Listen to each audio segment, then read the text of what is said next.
Hola muchachos, bienvenidos a sus clases de CETEC en línea de la asignatura de Biología. En esta ocasión vamos a ver nuestra lección número 9 que va a tratar acerca de los niveles de organización de la materia.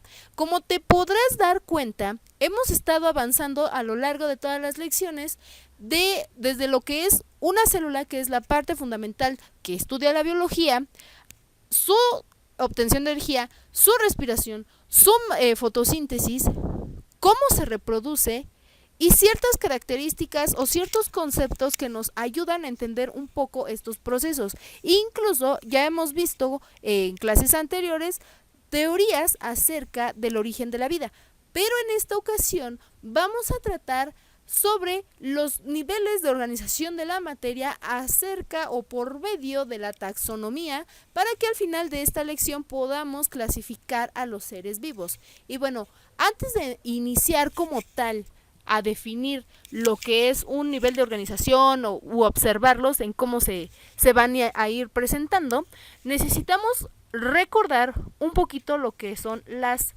eras geológicas. Y bueno, esta parte de las eras geológicas nos va a ayudar a determinar ciertos procesos o ciertos mecanismos de la evolución y adaptación, que fue lo que vimos en nuestra clase pasada. Y bien, la primera era que nosotros podemos a clasificar o que de alguna manera existió fue hace aproximadamente 2500 millones de años. Por lo tanto, en esta era hubo una presencia de vegetales y animales, de esta vida vegetal, obviamente de organismos procariotos y organismos eucariotos. En este caso, los procariotos estaban representados por las algas, que ya presentaban ciertas características y cierta adaptación en algún medio donde ellos crecían o donde éstas crecían, y todo dependía de la evolución y de la formación de las células, que nosotros ya vimos en la parte de metabolismo y propiamente en la parte de reproducción de la célula. Ahora, y de la parte de animales, tenemos lo que es las esponjas, que son un tipo de estrella de mar o son los predecesores a las estrellas de mar. Y bueno, estos organismos eran los que estaban más presentes en esta época o en esta era, donde los acontecimientos geológicos eran del tipo urónico y glaciación, donde la temperatura y la presión eran demasiado altas. Por lo tanto, la vida era muy difícil de tener. Como las algas son organismos procariotos y propiamente, como lo habíamos visto, contienen cloroplastos, que a su vez hacen fotosíntesis, y que de acuerdo a la ganancia neta de la fotosíntesis, pues empiezan a liberar CO2 y oxígeno molecular, que de alguna manera bajan la temperatura y empieza a ser un poco más agradable y menos existe menos esta presión dentro de la época precámbrica. Es así como empiezan estos dos seres, estas dos clasificaciones de seres vivos, empiezan a evolucionar y empiezan a adaptarse al bajo nivel de temperatura que hubo. Bajó aproximadamente un 12% cuando inicia la era paleozoica, que fue hace 300 millones de años. Aquí, como las algas empiezan a evolucionar, empiezan a hacer sus rasgos hereditarios y empiezan estos mismos generaciones hereditarias a adaptarse al nuevo ambiente, empieza la proliferación de nuevos vegetales, o bueno, de nuevos seres vegetales, que en este caso son los hongos, los helechos, los líquenes, todas estas estructuras de plantitas como un poquito pequeñas, superiores o incluso hasta inferiores de tamaño con respecto a las algas, que fueron sus predecesores. Y también empieza la aparición de peces y anfibios, corales, reptiles, dentro de lo que es la vida en la Tierra, que ya como hubo un descenso de temperatura, se empieza a fabricar lo que son moléculas de agua. Es por eso que empieza la vida en el agua, por eso es el planeta azul. Y cuando existe la parte de agua, baja aún más, desciende casi en un 80% la temperatura. Y bueno, aún así existe esta época de glaciación. Ya no eran temperaturas tan extremas como en la era precámbrica, que si hacía mucho calor era el calor insoportable, o que si existía un descenso de temperatura, el frío en este caso era muy crudo. Entonces, al aparecer estos organismos que son algas, helechos y todo, porque recuerda que los hongos como tal no hacen fotosíntesis, pero los demás sí. Entonces se empieza a liberar esta presencia aún mayor de CO2 y con formación de agua. Por lo tanto, cuando inicia la era mesozoica, que fue hace 120 millones de años, ya ahora sí se empiezan a dar los ecosistemas un poquito más tropicales, que fueron los bosques de coníferas, los helechos, esa parte de las palmeras, todo esto o estos árboles que dotan de mucha sombra. Eso es en cuanto a la vida vegetal. En cuanto a la vida animal, empiezan ahora sí la aparición de dinosaurios y de aves gigantes, que son lo más representativo de esta era mesozoica. Y bueno, como hubo erosión, también se da la parte de sedimentación y empiezan las formaciones volcánicas y también montañosas. Pero ya con un nivel de temperatura mucho más agradable, que permite ya la vida más diversa. Fue así como entonces entra la última era, que es la era terciaria o la cenozoica, que fue hace 50 millones de años, donde ya tenemos vida silvestre o vida vegetal mucho más diversa. Ya empiezan a aparecer sauces, musgos y un poco más la temperatura de la tierra desciende y se vuelve fresca. En pocas palabras, ya no hay tanta presión, ya no hay tanto calor. Por lo tanto empiezan a evolucionar los moluscos, peces, reptiles, dinosaurios. Algunos se extinguieron, algunos evolucionaron, y las aves gigantes igual evolucionaron y se adaptaron a la nueva vida, que ya no era una temperatura que ellos toleraban. Entonces algunos se hacen pequeñitos, otros desaparecen, otros se vuelven incluso, hay teorías que dicen que algunos de los animales o de los seres vivos que existían en estas eras eran primero carnívoros y por la adaptación se volvieron herbívoros.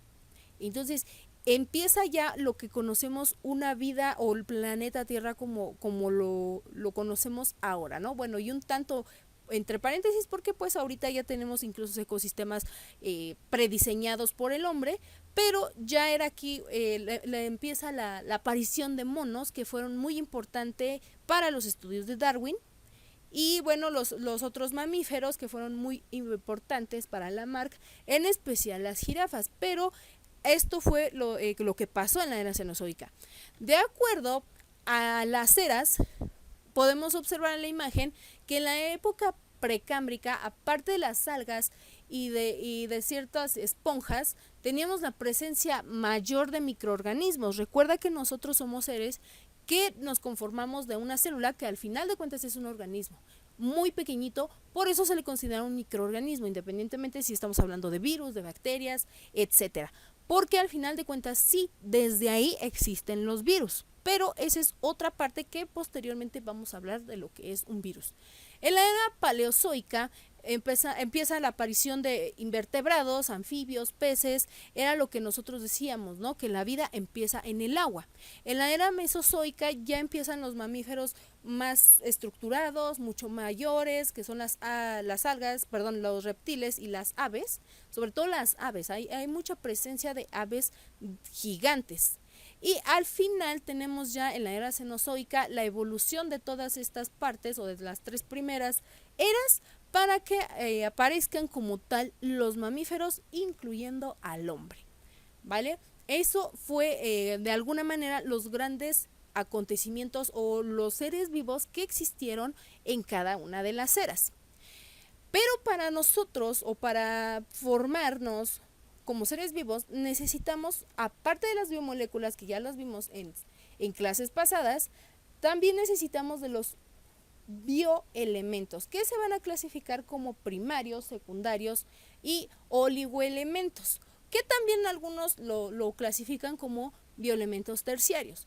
Y bien, en los primarios, que son también llamados el grupo CHOMS, porque están compuestos de carbono, hidrógeno, oxígeno, nitrógeno, fósforo y azufre, y se hallan en un organismo vivo en alrededor del 95%, ya que estos bioelementos hacen posible el transporte y en algunos casos la digestión, la obtención e incluso ayudan a la reproducción de la célula. Por eso es tan necesario que nosotros estemos fabricando y consumiendo este tipo de bioelementos. Carbono, hidrógeno, oxígeno los encontramos en moléculas de sacarosa, glucosa, fructuosa, cosas dulces.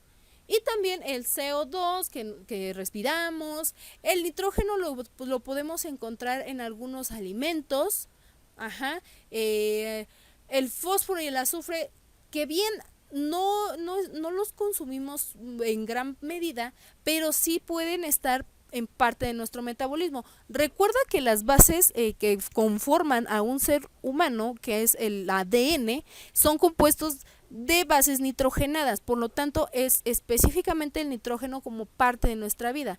Y bueno, el grupo fosfato, que es donde vamos a encontrar esa parte del fósforo, es igual, ¿no? Lo que nos ayuda a obtener energía, aparte de que el azufre pues es una especie de mineral o una especie de elemento que también nos ayuda al transporte de energía dentro de la célula. Eso es en cuanto a los bioelementos primarios.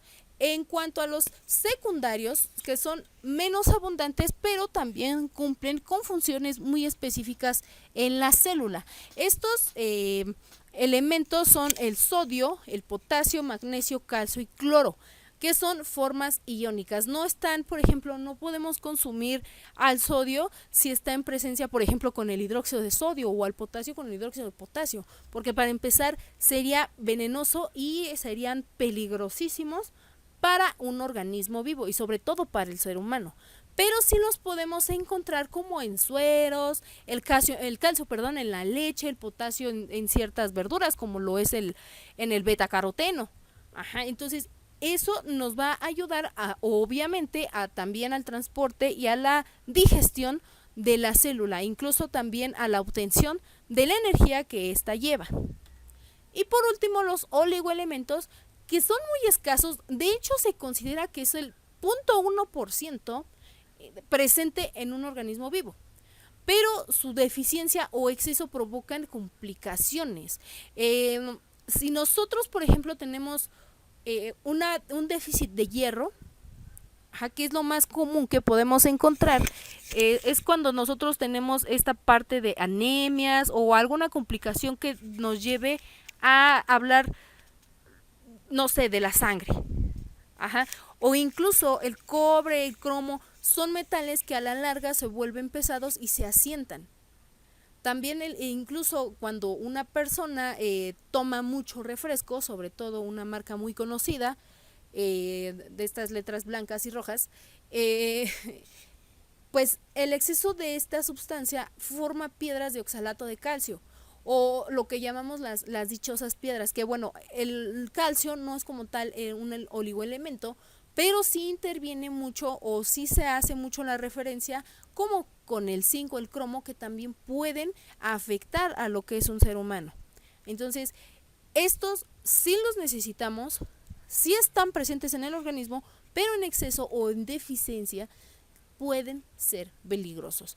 Esto es la parte de los bioelementos, que va en conjunto obviamente de las biomoléculas o de las moléculas orgánicas, que te recuerdo cuáles son: los carbohidratos, los ácidos nucleicos, y que obviamente los carbohidratos nos van a ayudar a la obtención de energía, como cual el más importante de los carbohidratos para nosotros como seres humanos para obtener energía es la glucosa, que la podemos obtener a partir de la fructosa, de la sacarosa, y esta a su vez, este tipo de azúcares, la fructosa obviamente es un azúcar que nosotros encontramos en las frutas. La sacarosa, que es la azúcar común, y ese tipo de moléculas. Recuerda que es lo que necesitamos degradar o romper nuestra enorme molécula de glucosa para obtener el tan ansioso piruvato que vamos a agarrar para la obtención de ATPs.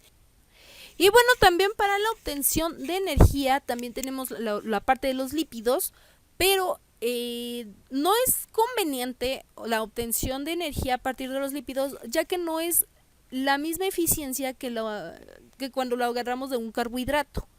Ajá. Y bueno, los lípidos los vamos a dividir en fosfolípidos, grasas neutras y esteroides, que de hecho los fosfolípidos y esteroides los encontramos un poco más en tratamientos para aquellas personas que se dedican a hacer ejercicio. Bien, esas son las moléculas orgánicas o biomoléculas que se forman a partir de los bioelementos. Como recordarás, las estructuras de las proteínas, de los lípidos y de los carbohidratos y de los ácidos nucleicos llevan, por ejemplo, carbono, hidrógeno, nitrógeno, grupos fosfato y toda esta gama. Por eso son bioelementos, porque son necesarios para la formación de biomoléculas que a su vez ellas nos ayudan a la obtención de energía, o que en algunos casos, como en el caso muy especial de los ácidos nucleicos, pues forman nuestra información genética. Y bueno, ahora sí vamos a hablar propiamente de los niveles de organización y la taxonomía de las especies. Fue necesario conocer las eras y conocer la parte de los bioelementos y recordar la parte de las biomoléculas para que tú puedas entender cómo es la clasificación o cómo funciona la taxonomía dentro de las especies, y que así nos va a ayudar también de alguna manera a definir los niveles de organización.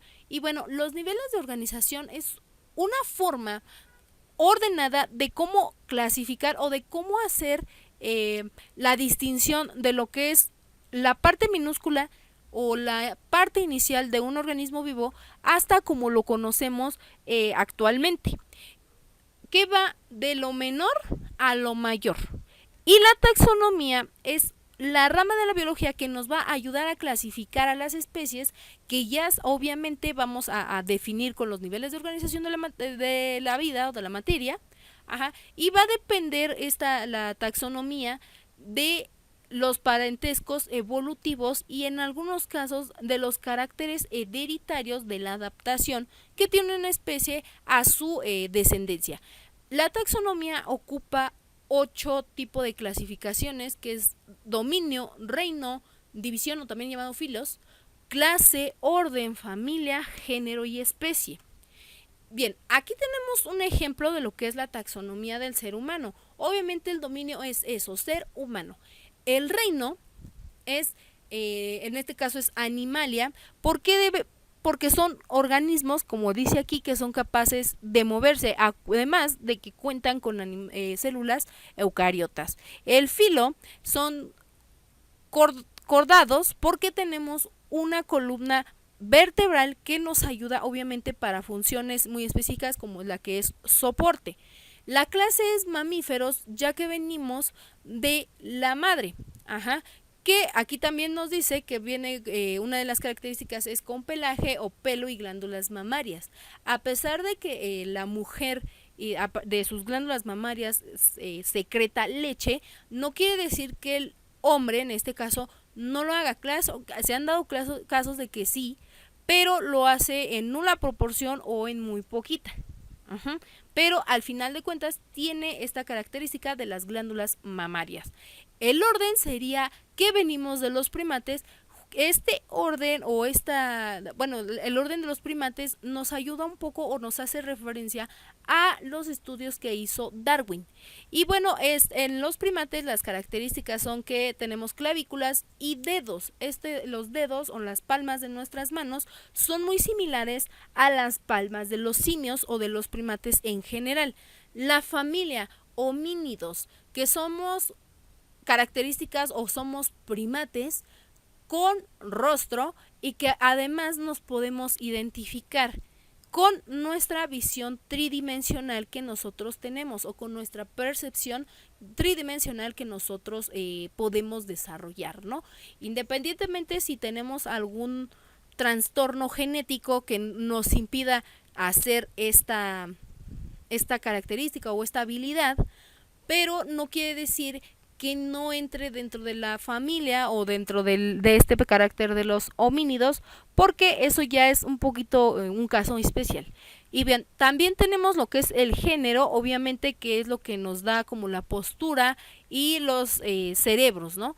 Estas características, y obviamente tenemos la parte de las especies, que somos Homo sapiens, y que bueno, tenemos ciertos huesos, estructuras craneales, sistema nervioso, y eso es lo que nos define, o lo que sería la taxonomía del ser humano. Obviamente cada uno de los animales y plantas podemos realizarles su taxonomía, pero aquí nada más te muestro un ejemplo de más o menos de cómo, o bueno, no más o menos, sino de cómo se trabajan las clasificaciones para definir la familia, el género, el orden de una especie, o de, en este caso, de los seres humanos. Y bueno, también tenemos la parte de los niveles de organización de la materia, que se divide en niveles abióticos. Los niveles abióticos nos hacen referencia a que no necesariamente necesitan de una parte orgánica o de algún funcionamiento o de alguna ruta para poder existir. De hecho, se les podría decir que no están vivos como tal. Sin embargo, son una serie de partículas subatómicas, moléculas, etcétera, que ayudan a la formación propia de la célula, que ya es un organismo vivo.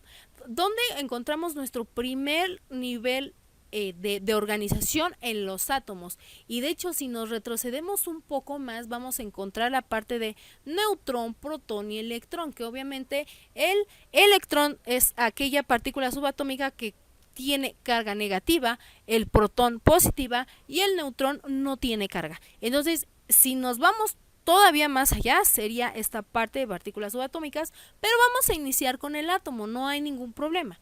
La unión de varios átomos nos hacen moléculas. La unión de varias moléculas nos forma lo que son relativamente macromoléculas a nivel celular, y la unión de varias macromoléculas nos hacen los orgánulos o las partes de la célula. Esto es a nivel celular. Sin embargo, a partir de aquí empieza lo que conocemos ya un nivel biótico, porque ya inicia la parte de obtención de energía, que esta parte se utiliza obviamente para poder respirar y hacer todas nuestras funciones biológicas que nosotros necesitamos. La unión de varias, o el conjunto de varios orgánulos, nos hacen una célula, cual la que sea, dependiendo el organismo que se vaya a desarrollar. Puede ser una célula procariota o una célula eucariota. La unión de varias células nos forma tejidos. La unión o el conjunto de varios tejidos nos forman órganos. Aquí, como podemos visualizar en la imagen, la célula es de estilo procariota y que forman los tejidos, que son los cloroplastos y todo este tipo de características que se encuentran dentro de una hoja, que la hoja la vamos a considerar como un órgano. El conjunto de varios órganos nos forma aparatos y sistemas. Este aparato y sistema nos forma a un individuo.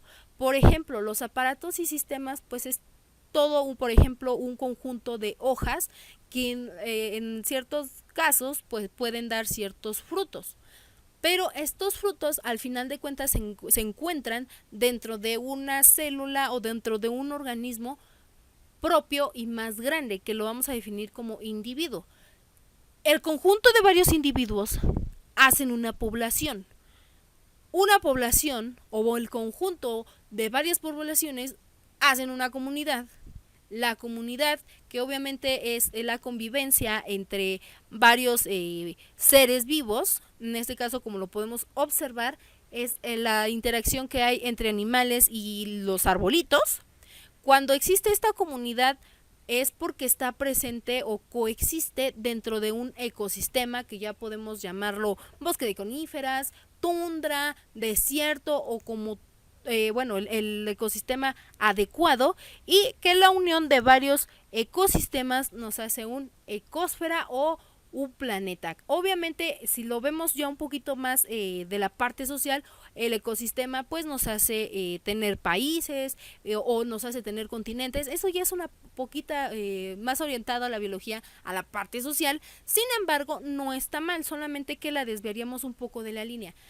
Hablando de biología, ajá, estos serían los niveles de organización y es como nosotros estamos conformados. En este caso es con un organismo procarioto, pero si nosotros hiciéramos los niveles de organización de un ser humano, igual, hasta la parte de organismos o niveles abióticos quedaríamos igual, salvo que el inicio de las células sería en un organismo eucarioto. Nosotros también tendríamos tejidos, los conocemos, nuestros órganos, páncreas, pulmones, estómago, todo ese tipo de cosas y nuestro que funciona en conjunto con nuestro sistema locomotor, nuestro sistema nervioso, etcétera, ¿no? Y el conjunto de todos estos sistemas nos hacen un ser humano. Muchos seres humanos tenemos una población. Uh-huh. En una población existe una comunidad como la donde tú vives, a eso se le llama comunidad, que vives en un ecosistema, por decirlo así, urbano, o si estás cerca de alguna provincia, pues es muy diferente el ecosistema y al final así un ecosistema o una población, nos vamos a ir a ecosistema, después a un país, después a un continente y así hasta llegar hasta el último, ¿no? Si lo seguimos así, incluso podemos llegar hasta el universo, pero como aún no han sido establecidas ciertas, ¿cómo decirlo?, características o pruebas de que haya vida en otros planetas, pues no podemos definir realmente si podemos seguir con nuestros niveles de organización. Por lo tanto, hasta aquí nos vamos a dejarlo hasta en la Tierra. Y espero te haya gustado el video y nos vemos pronto. Cuídate. Bye.